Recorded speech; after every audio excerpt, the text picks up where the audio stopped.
Avengers ഡൂംസ്ഡേയുടെ logo reveal ചെയ്യുന്ന ഒരു official poster Marvel Studios പുറത്തിറക്കിയിട്ടുണ്ടായിരുന്നു. അവഞ്ചേഴ്സിന്റെ എ എന്ന സിംബലും ബാക്ക്ഗ്രൗണ്ടിൽ ഗ്രീൻ കളർ ചില്ല് ഗ്ലാസുകളും ചുറ്റും വളരെ ഡാർക്ക്നെസ് നിറഞ്ഞ ബ്ലാക്ക് കളറുമാണ് ആ ഒഫീഷ്യൽ പോസ്റ്ററിൽ ഒറ്റ നോട്ടത്തിൽ നമുക്ക് കാണുവാൻ സാധിക്കുന്നത്.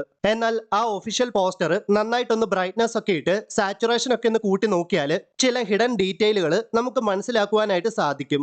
ഒന്നാമതായിട്ട് അവഞ്ചേഴ്സിന്റെ ലോഗോയുടെ സർക്കിളിന്റെ ഭാഗത്തായിട്ട് കുറെ അധികം സ്പെല്ലുകളോ അല്ലെങ്കിൽ റൂൺസോ ഒക്കെ എഴുതി വെച്ചേക്കുന്നതായിട്ട് നമുക്ക് കാണുവാൻ സാധിക്കും.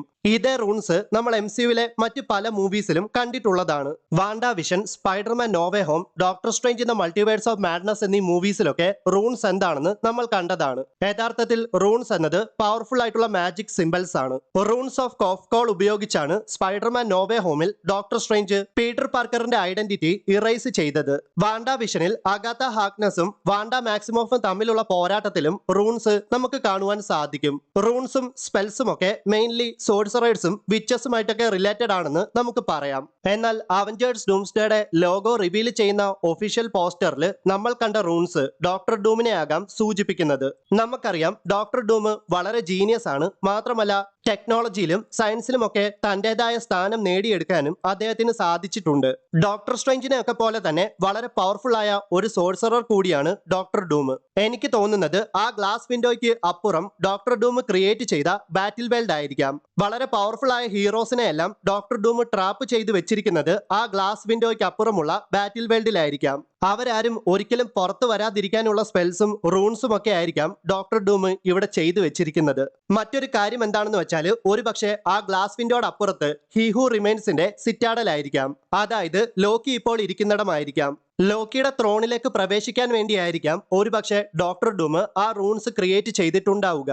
അതല്ലെങ്കിൽ ഡോക്ടർ ഡൂം ഓൾറെഡി തന്നെ തനിക്കായിട്ട് ഒരു ബാറ്റിൽ വേൾഡ് ക്രിയേറ്റ് ചെയ്തിട്ടുണ്ടായിരുന്നായിരിക്കാം. ടെമ്പറൽ ലൂമിനെ പറ്റി അറിഞ്ഞ ഡോക്ടർ ഡൂം അവിടെ നിന്നും എനർജി അബ്സോർബ് ചെയ്യാൻ പദ്ധതി ഇട്ടിരുന്നിരിക്കാം. പക്ഷേ ആ ടെമ്പറൽ ലൂം നശിക്കപ്പെട്ടതോടെ ഡോക്ടർ ഡൂമിന്റെ പദ്ധതികളെല്ലാം തകിടം മറിയുകയാണ് ചെയ്തതെന്ന് വേണമെങ്കിൽ നമുക്ക് പറയാം. ടെമ്പറൽ ലൂം നശിക്കപ്പെട്ടതോടെ തന്റെ വേൾഡിന്റെ നിലനിൽപ്പ് തന്നെ ആപത്തിലാക്കിയ ലോക്കിയോടും അവഞ്ചേഴ്സ് എൻഡ് ഗെയിമിന്റെ അവസാനത്തോടെ പാസ്റ്റിലേക്ക് പോയിട്ട് പെഗി കാർട്ടറിനോടൊപ്പം ജീവിച്ച് ഇൻകർഷൻസ് ഉണ്ടാകാൻ കാരണക്കാരനായ സ്റ്റീവ് റോജേഴ്സിനോടും ഡോക്ടർ ഡൂമിന് വൈരാഗ്യവും വെറുപ്പും ഉണ്ടായേക്കാം. ഒരുപക്ഷെ അവർ കാരണം ഇൻകർഷൻസ് ഉണ്ടായിട്ട് ഡോക്ടർ ഡൂമിന്റെ ഫാമിലി തന്നെ ഇല്ലാതായിട്ടുണ്ടാകാം.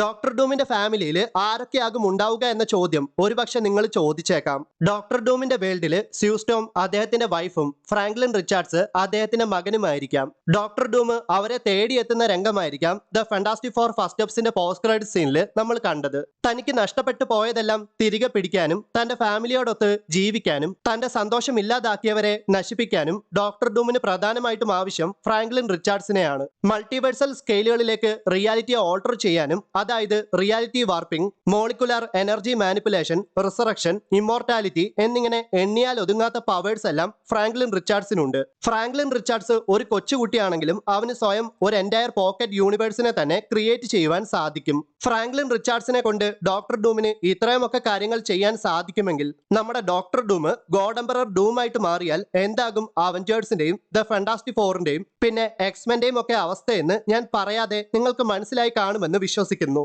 സോ ഗൈസ്, ഇത്രയുമൊക്കെ കാര്യങ്ങളാണ് ഈ ഒരു വീഡിയോയിലൂടെ ഞാൻ പറയാൻ ഉദ്ദേശിച്ചത്. അവഞ്ചേഴ്സ് ഡൂംസ്ഡേയെ ചുറ്റിപ്പറ്റിയുള്ള ഇനിയും ഒരുപാട് വീഡിയോകൾ ഞാൻ ചെയ്യുന്നതായിരിക്കും. അപ്പോൾ മറ്റൊരു വീഡിയോയിൽ നമുക്ക് വീണ്ടും കണ്ടുമുട്ടാം. അതുവരേക്കും ബൈ.